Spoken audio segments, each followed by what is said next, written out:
First of all, the numbers show that there's a tremendous cost advantage to being here compared to any of those markets.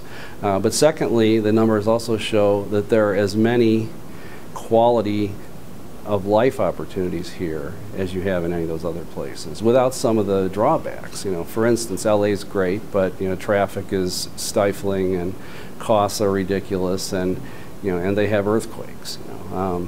And Miami has hurricanes, and you from city to city you can find things that affect quality of life that don't exist in Buffalo. The only thing we can really say in Buffalo is, yeah, it snows here sometimes, but the snow melts. And other than taking out a few trees a few years ago, when the snow melts, it's gone. The effects are over, and the worst that happens is people are inconvenienced inside their cozy homes that they love, instead of having to be taking shelter outside of their homes like people have to whenever there are floods or mudslides or forest fires or hurricanes or earthquakes or any of those other things where people are retreating and running away. You just hunker down in your house, light your fire, put on some nice music, cuddle up with the people you love, and ride it out.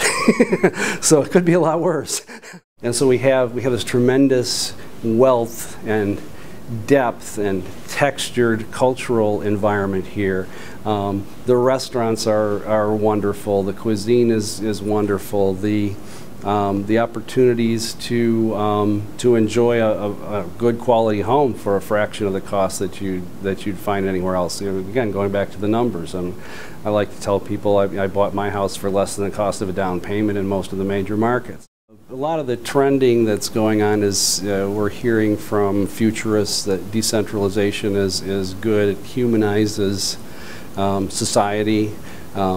So anything that gives people more control over their destiny, more control over what they do, how they do it, when they do it, what they're paid for it, is a good thing. And so the closer you can get to being in control of that, whereas let's say if you're working for a Fortune 500 company, there may be 1,000 people between you and the CEO, making decisions that affect when you work, how you work, what you get paid for it, how long you work. All of those things.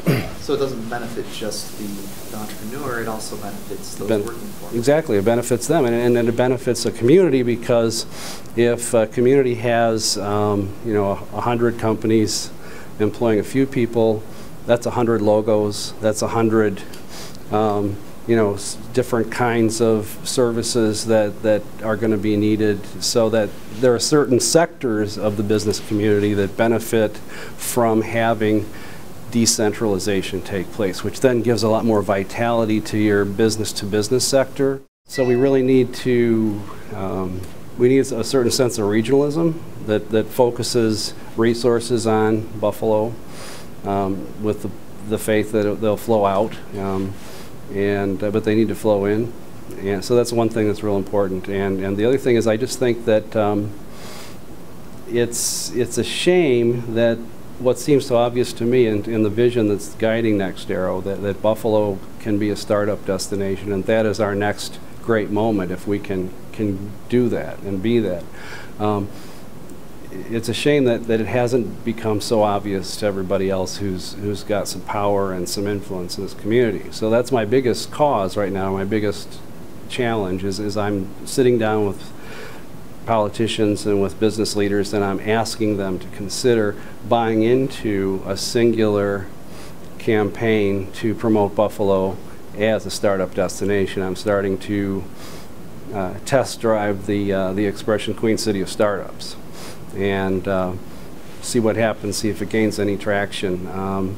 Because I think if everybody can get together around it and prioritize some of our efforts, not all of our efforts, just some of our efforts, prioritize some of our efforts to reinforce that image of Buffalo, a lot of good things are going to happen.